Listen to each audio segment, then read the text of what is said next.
बड़ी खबर सामने आ रही, जहां एनडीए प्रत्याशी अरविंद राजभर का बड़ा बयान सामने आया है। तो बड़ी खबर आपको बता दें, घोसी से जहां विपक्षी गठबंधन पर अरविंद राजभर ने निशाना साधा है।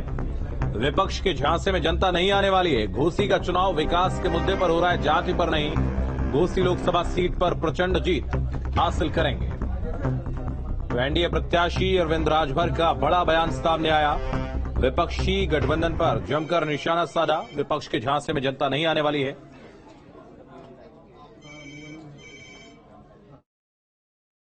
जातियों का एक तिलिस्म नजर आता है घोसी में। और अगर हम इंडिया अलायंस की बात करें तो वो तो लगातार पीडीए की बात कर रहा है। आपको लगता है कि उस तिलिस्म को तोड़ पाएंगे आप? देखिए, वो पीडीए की बात कर रहे हैं, असली जातिवादी स्थिति तो वही पैदा कर रहे हैं। यहाँ जनता जाति की बात नहीं करी है, यहाँ जाति है कि जाति नहीं है। ये जो पीडीए का नारा देने वाले लोग हैं, पहले तो खुद अपने आप को कंफर्म कर लें कि पीडीए का मतलब क्या होता है। वो कभी कहते हैं कि पीडीए मतलब कि पिछड़ा दलित अल्पसंख्यक, बनारस जाके स्टेटमेंट देते हैं कि पिछड़ा दलित अगड़ा।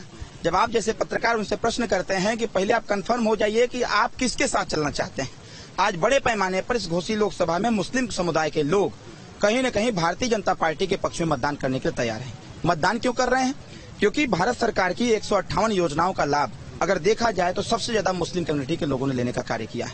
शायद इसी की देन है कि वो माननीय मोदी जी को हाथों हाथ लेने का काम कर रहे हैं। वो इस बात को कह रहे हैं कि अब हम पीडीए के झांसे में नहीं आने वाले हैं, अखिलेश यादव जी के झांसे में नहीं आएंगे। हमारा जो विकास करेगा, हमारा जो काम करेगा, हमारी रक्षा सुरक्षा जो करेगा, शांति अमन चैन जो स्थापित करेगा, हम उसके साथ रहेंगे। शायद यही परिणाम है कि इस बार घोसी लोकसभा का परिणाम दूसरा आएगा और यहाँ पर Bharatiya Samaj party, Bharatiya Janata party, Nishad party, अपना दल एनडीए प्रत्याशी जीत करके प्रचंड वोटों से दिल्ली की पंचायत में जाए। तो बूढ़े घोड़े पर सवारी नहीं करना चाहते हैं और वो चाहते हैं कि यंगेस्ट व्यक्ति है तो इस पे सवारी किया जाए। लोगों को विश्वास हो गया है कि जो 15 साल में नहीं हो पाया है इस क्षेत्र का विकास, वो आने वाले 5 साल में डॉक्टर अरविंद राजभर करके दिखाएगा। हमने देखा कि अभी आप जब भाषण दे रहे थे तो छड़ी हाथ में लिए हुए थे और बार बार महिलाओं से अपील कर रहे थे कि छड़ी को पहचानिए आप। तो क्या जो चुनाव चिन्ह है उसको लेकर थोड़ा कंफ्यूजन है क्या? नहीं, कोई कंफ्यूजन नहीं है। अरे भाई, कंफ्यूजन कहाँ रहेगा?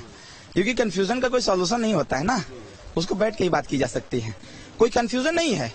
ये छड़ी एक सहारा है और वो दादी थी, हम देखे कि वो लाठी लेकर के चल रही थी, जबकि मूलतः होता है जो वरिष्ठ हो जाता है, वृद्ध हो जाता है, उसको चलने के लिए छड़ी का ही सहारा दिया था। मैंने उनको सहारा दिया है और सबको पता है कि आने वाले 1 तारीख को हम सभी लोगों को मिलकर के छड़ी का बटन दबाना है।